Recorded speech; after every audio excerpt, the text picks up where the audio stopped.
What's going on, Soul Nation? Ginger Prime here, and today we got a PSO2 news break for you. We got some posts that we want to cover, and I think obviously more than anything, I wish I was telling you the official announced release date for PSO2. They said late May, and obviously people were hoping for the 12th.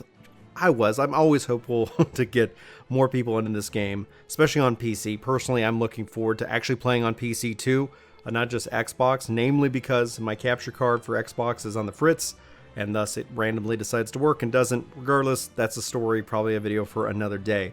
But I was really hoping to bring you guys the official word. Is it the 19th? Is it the 26th? What day should you mark on your calendar for you finally being able to jump into this game if you are sans Xbox list? Honestly, for those who said they were going to go out and buy an Xbox for this game to play it, I was like, man, that seems like quite an investment. PC is obviously going to be right around the corner.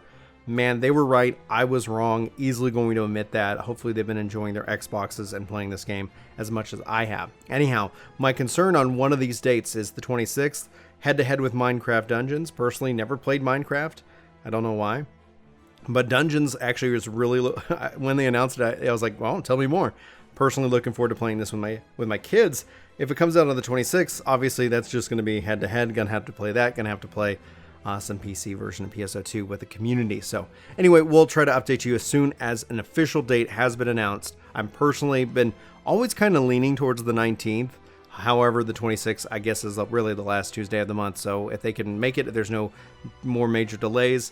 Honestly, I wish them all the best, and I cannot wait until we as a community can play more PSO2 together. I'm going to give some updates on some guides. I'm going to give some updates and some more. This video is going to kind of jump around a little bit later in the video. I'm going to really get into the news. But before I get into the news, I want to kind of seed an idea for you, kind of a question for the comments, that you can kind of think of as we go through the news. Because on the upcoming PSO Radio Podcast episode 3, that's going to go out later this week, either Thursday or Friday, I really want to kind of dive in the discussion about PSO3. Obviously unannounced, obviously, this probably a while away if there's going to be a PSO3. I would expect there would be at some point. But with the future of that, what would you like to see? Like, what about PSO3 would be ultimately appealing to you? Enough so that it's kind of sent you where, it's such a hard cutoff. It's such a new game. You obviously have to say goodbye to your, all your glamour, all your fashion, all that. Like, it's got to be something worthwhile. And I've got some ideas. I'll share those later in this video. I'm going to dive into it more in the upcoming podcast. The link will be in the description, etc. if you haven't seen that. I'd love for your feedback. I'd love for your thoughts, because I want to kind of share your ideas alongside mine in the upcoming show. So no pressure, but if you have any ideas, I'd love to hear them. Okay. Let's go ahead and dive into the news. I do apologize for it taking this long to get to it, but we've got a couple things. So they have the AC Scratch career line, the AC Scratch tickets. This is the real money, that you purchase for the game. This is going to be running all the way up to June the 2nd. So PC players should be able to have access to this line. And obviously the price per ticket is $2 or 2 AC, or you can buy them in bundle and get a lot of different stuff. And you can see a wide range of selection of face paints, underwear, glamour, more, all the like. So honestly, I think one of the things PSO2 does exceptionally well is in terms of like how you look, how you set itself up. And so more and more you can kind of see like geez Louise, this game is not for kids, but it's such an incredible game. So you can kind of just go crazy to your heart's content and dive in. Again, that's running all the way to the 2nd of June. If you are interested, in playing with those loot boxes, getting those career line items for your collection, for your glamour, and more, just to make yourself look even more unique in this world. The big, update for today is obviously for part 2 of the Fun Scratch ticket line. This is going to end on the 26th of May. So dive in, go nuts, have fun. This is used with your fun points by playing with your friends, by just doing things in the game. You can obviously turn in I think X cubes for Fun Scratch tickets, but you can see another wide range of glamour shots, bags, purses, skull and crossbones, and a lot more. Squirrel tails for anybody who's interested, and more. But all in all, it should be a fun and awesome time. I like the Fun Scratchers more than I like AC Scratchers. I'm not a loot box guy, but as a free game, you know what? I'm not going to fault them for it. I'm subbed. That's in my mind my support for the game. I've purchased my expanded inventory and my Sonic Collector's Edition. So firstly, I feel like, yep, I'm in for a certain set amount, especially each month, just because I want to support the game and I love it so much, honestly. I think that's really where it all comes down to it. So, a couple other things. I mean, it's light on news, like I said. I really am craving, obviously, that PC release date. But just some thoughts that I've got. I want to dive into kind of some guides, updates, and then I'm going to talk about my thoughts for PSO3. I guess I'll dive into it more in the podcast. But I have finished, and I'm level 75 Hunter. And wow, that has been so much fun to play. So for the guides perspective, I'm hoping to be able to put kind of a 101 getting started with Hunter guide, talking about the skills, the weapons, detailing them out, really kind of diving into the skills themselves, your skill trees, looking at a recommended versus kind of like a custom build. And you can kind of build it two different ways. You want a Fury build or you want a guard build.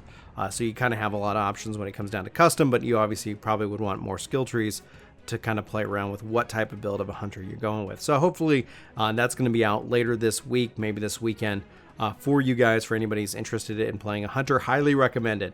I am leveling up Gunner right now, and as well as leveling up Subjob. So I've kind of been working on a leveling guide for everybody, just kind of from my perspective, how I look at it, how I approach it. And it seems to work very effectively. Obviously, the biggest grind comes from the 50 to 75 grind. And so I'm working on Gunner right now, and it is a shift in mindset from Hunter. I've had to rethink a couple things. I'm having fun with it, and honestly, the more I learn about Gunner, the more fun it becomes. But I went in and I was, in my mind, was playing it like a Hunter, completely wrong. It was. I was glad I wasn't live because it was pretty embarrassing. Like, oh, dead again.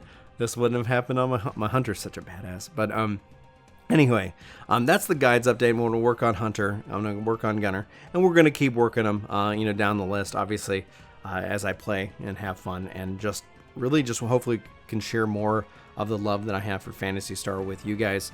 Hopefully you guys are looking forward to that. And, we'll try to do our best here at Ginger Prime at getting those out on time. But I do appreciate the patience because, I got to pay the bills, got to play with the kids. Let me rephrase. I don't got to play with the kids. It's honestly the thing I live for is we're teaching them hide and seek and stuff like that. Totally a blast. I love it.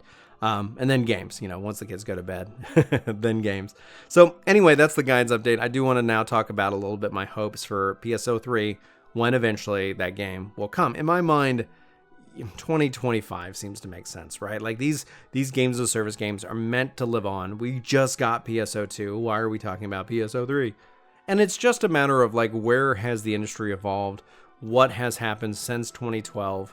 Obviously the game was far in development before 2012. So like when you think about it, it's, it's well over a decade old in the project. It's going to be a decade old here in a couple of years. And as they go forward at some point, do they go and make a new one? And for me, I think it really comes down to the current style of games. And that's basically drop in and drop out multiplayer. To a degree, PSO2 supports that. But we still have ships, aka the servers. We still within the ships have the blocks. And what I found is playing it, you learn it and you get over it. It actually is not that bad, especially when I've compared it to other games in my mind, like Monster Hunter World. I really struggled with that game and getting people to play together. That was just a little bit more than I was hoping for. Anyhow, I think that if anything else, other than a bigger, more open world for the game itself, obviously more PSO in general is a good thing in my mind. I think at the end of the day, drop in and drop out multiplayer would be a real key differentiator, meaning the game manages the block and the server all behind the scenes. If they're on your friends list, they're on your, you never have to worry about that. You never have to think about that. You never have to deal with that. And the reason I bring it up, and the reason why I think that's going to be kind of an important thing, because the game's already running on Azure, because they've already put it in some of the best technology that's out there. Microsoft is really trying to push that, develop that, make it amazing. Well, at the end of the day, if we're not separated by ship, if we're not separated by block, it's mostly ships at first, but then I think as a community, we can come even closer and closer and closer together. And that's, I think, something that we're just going to see over time. And I don't expect it for PSO because that's integrated into its design that, again, is over 10 years old.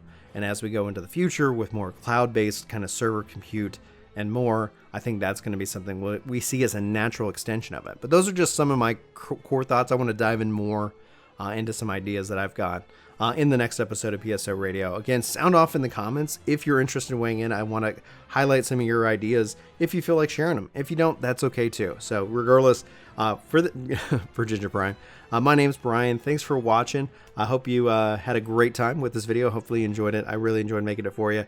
And I look forward to seeing you in my next video. But until then, you're amazing. And yeah, I'll talk to you later. Take care.